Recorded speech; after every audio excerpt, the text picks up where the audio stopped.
प्रश्न, नीतीश कुमार को मिल गया सबूत। कैसा सबूत मिल गया नीतीश कुमार को? अब इससे बड़ा सबूत क्या हो सकता है? उपेंद्र कुशवाहा सबसे बड़े खिलाड़ी नंबर 1 पर हैं। अब इस बात को कैसा छुपा दीजिएगा? और भारतीय जनता पार्टी बहुत पहले से चाहती थी कि इस बीच में से नीतीश कुमार निकल जाए। नमस्कार, आप देख रहे हैं भारत लाइव और ये है रातों रात, जहां दिन भर की बड़ी खबरों पे हम चर्चा करते हैं और उस पे बाबा विश्लेषण करते हैं और बताते हैं कि उस खबर में क्या है। बाबा, पहला खबर है कि लालू का पकड़ा गया झूठ। कैसा झूठ है? देखिए, सबसे पहले तो हम अपने दर्शकों को बता दें कि जो रातों रात है वो पिछली खबर तो होती ही है, जो पिछले दिन पूरी दिन भर की घटनाएं होती हैं उसका तो हम आपको विश्लेषण बताते ही हैं, लेकिन आज जो पूरे दिन चलने वाली घटना है वो भी उसमें जुड़ा हुआ होता है जी। कल बिल्कुल कल का बात आपने सुनाया कि लालू प्रसाद का झूठ पकड़ा गया। कौन सा झूठ पकड़ा गया, किसने पकड़ा, इस पर पहले हम बात कर लेते हैं। लालू प्रसाद ने बहुत लंबे समय के बाद एक सोशल मीडिया पर बयान दिया। उनका बयान आया सोशल मीडिया पर कि सरासर गलत हो रहा है, भारतीय जनता पार्टी के साथ हम झुकने वाले नहीं हैं। भारतीय जनता पार्टी के साथ न कभी झुके हैं न कभी झुकेगा, मेरा परिवार भी नहीं झुकेगा। उनका कहना था ईडी का जो जांच चल रहा था। इसके साथ साथ उन्होंने कहा था कि हमारी गर्भवती बहू को, हमारे नाती पोतों को भी डिस्टर्ब किया गया है जी। लेकिन सुशील मोदी इस पूरे मामले को निरस्त करते हुए उन्होंने लिखा है कि ये सरासर झूठ है। और लालू प्रसाद इस तरह से बात करके कहीं ना कहीं लोगों में एक भ्रम की राजनीति करना चाहते हैं। जांच एजेंसियां किसी के कहने और सुनने पर नहीं करती जी, स्वतंत्र होती। अब ऐसी एजेंसियां अगर आपके यहाँ जांच कर रही है, आप बिल्कुल ठीक ठाक हैं, पाक साफ हैं, तो आपको परेशान होने की जरूरत क्या है जी? आपको परेशान नहीं होना चाहिए। तो इन सारी बातों को लेकर के सुशील मोदी ने एक्सपोज किया है और कहा है कि ऐसा कुछ भी नहीं हुआ है। जो लोग उसमें नाम जिनका नहीं है उन लोगों को क्यों डिस्टर्ब किया जाएगा? किसी भी नाती पोते को कोई डिस्टर्बेंस नहीं हुई है। यहाँ तक कि उनकी बहू के साथ भी किसी तरह का कोई पूछताछ नहीं हुआ है। और ये कहीं ना कहीं लालू प्रसाद भ्रम फैला रहे हैं, झूठ फैला रहे हैं, सिंपैथी लेना चाहते हैं। वह दूसरा प्रश्न है कि सुशील मोदी ने दिया तेजस्वी को बधाई। किस चीज़ का? हाँ, इसी कड़ी में सुशील मोदी ने तेजस्वी यादव को बधाई दिया। हालांकि एक तरफ जहां दोनों में तलखियां आप देख ही रहे होंगे कि भारतीय जनता पार्टी और राष्ट्रीय जनता दल दोनों आमने सामने हैं। नीतीश कुमार किनारे बैठ करके बंसी लगा करके सब देख रहे हैं क्या होगा, क्योंकि नीतीश कुमार के लिए तो दोनों रास्ते खुले हैं। बंसी लगाए हुए हैं। हाँ, बंसी लगाएंगे तभी ना कोई फंसेगा।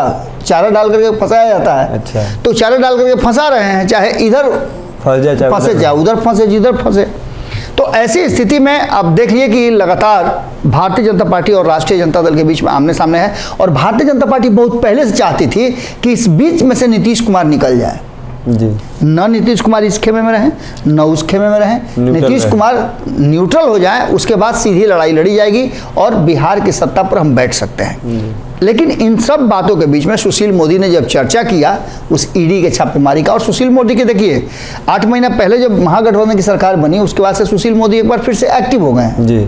आपने देखा होगा कि कई तरह के खुलासे कर रहे हैं, कई तरह की बातें रख रहे हैं। उन्होंने साफ तरीके से ये कहा है कि लालू का एक तो झूठ पकड़ा गया और दूसरा सबसे महत्वपूर्ण बात कि उन्होंने बधाई दिया है तेजस्वी यादव को। हम चाहेंगे कि आप पहले बता दीजिए कि क्या उस छापेमारी में जो लालू प्रसाद बोल रहे हैं कि हमारे यहाँ कुछ नहीं मिला, ललन सिंह बोल रहे हैं कि कुछ नहीं मिला, तो हम चाहेंगे कि आप वो चीज़ें बताएं जो सुशील मोदी ने कहा था कि ये चीज़ें मिली हैं। इसका मतलब है कि कहीं ना कहीं भ्रष्टाचार का मामला बनता है। सुशील मोदी ट्विटर पर भी एक पोस्ट डाले हैं, उस पर लिखे हैं कि सोना का गहना 1.5 किलो है, सोने का बिस्किट है जो कि आधा केजी है, 1 करोड़ रुपया नगद है और 600 करोड़ रुपया का बेनामी संपत्ति है। बताइए, मतलब अगर ये सब कुछ निकलता है तो निश्चित रूप से जांच का कारण बनता है। और ऐसी स्थिति में लालू प्रसाद का यही झूठ है जो पकड़ करके सुशील मोदी जो है नीतीश कुमार को भी कहीं ना कहीं बताने की कोशिश कर रहे हैं कि आप जिनके साथ हैं वो कहीं ना कहीं भ्रष्टाचार में लिप्त हैं। इसके साथ आप बताते हैं कि सुशील मोदी ने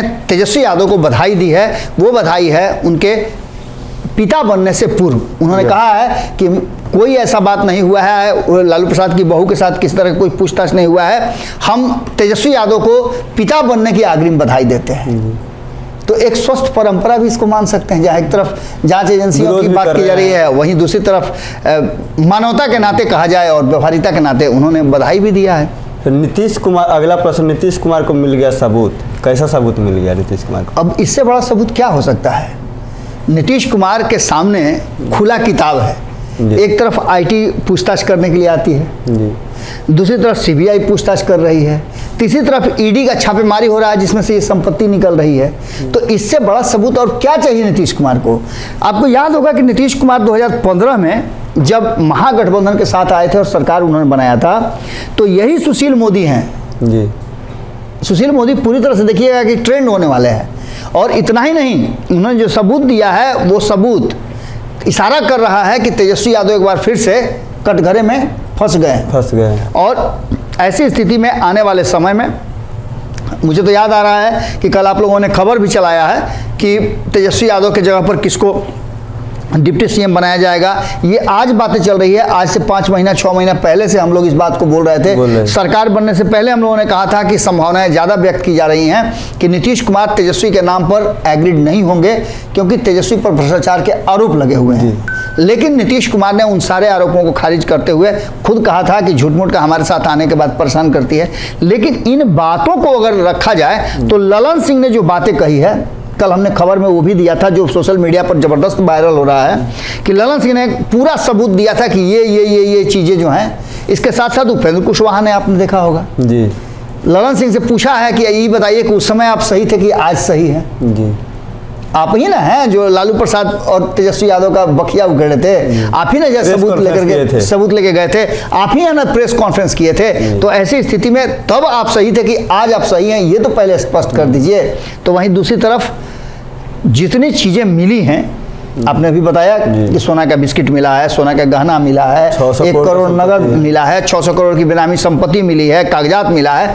तो इसका सीधा मतलब है कि क्या नीतीश कुमार इन सारी चीज़ों को पचा जाएंगे, या फिर भ्रष्टाचार के मामले में नीतीश कुमार रिएक्ट करेंगे और तेजस्वी यादव से एक बार फिर से संबंध समाप्त करेंगे। इसलिए पूरी तरह से सबूत दे करके कहीं ना कहीं एक बार फिर से नीतीश कुमार को कारण हेतु दे दिया है सुशील मोदी ने तेजस्वी यादव से अलग होकर के अपनी राजनीति को शुरुआत करने का। और दूसरा सबसे महत्वपूर्ण बात कि यदि नीतीश कुमार अपने पार्टी को संगठित करना चाहते हैं, जो पार्टी में चल रहा है, और जो ललन सिंह की स्ट्रेटजी है जी, जिस स्ट्रेटजी में पूरी तरह से गिरफ्त में फंसे हुए हैं नीतीश कुमार, तो उससे अगर बाहर निकलना है तो ललन सिंह का पावर कम करना पड़ेगा।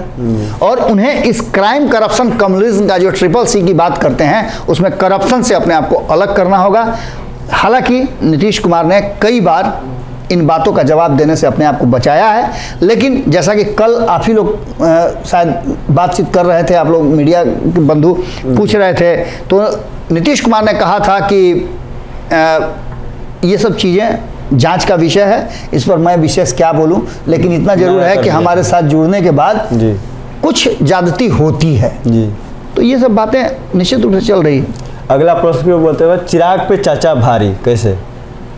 अब क्या भारी होता है? अब इससे ज़्यादा भारी क्या होता है? चिराग पासवान बिहार में घूम घूम करके लोगों से मिल रहे हैं, जुल रहे हैं, जनाधार बढ़ा रहे हैं, जनाधार भी काफ़ी उनका बढ़ गया है। लेकिन उसके बावजूद भी अगर भारतीय जनता पार्टी ये कह करके कि चिराग पासवान हमारे साथ हैं और चाचा को प्रश्रय देती है, हालांकि चाचा का वैलिड पॉइंट बनता है क्योंकि उनके पास 5 सांसद हैं, तो ऐसी स्थिति में उनका हक बनता है कि 5 सांसदों पर 1 MLC तो उनको मिलना चाहिए ना। तो चिराग पासवान को साइड करके अगर चाचा को मिला है तो निश्चित रूप से चाचा भारी पड़े हैं चिराग पासवान पर। और इस भारी पड़ने को लेकर के कहीं ना कहीं अब चिराग पासवान के लिए भी समय आ गया है। सुनने में तो ये भी आ रहा है कि चिराग पासवान कोई बड़ा फैसला लेने वाले हैं। क्या फैसला लेंगे ये तो पूरे दिन आज देखा जाएगा।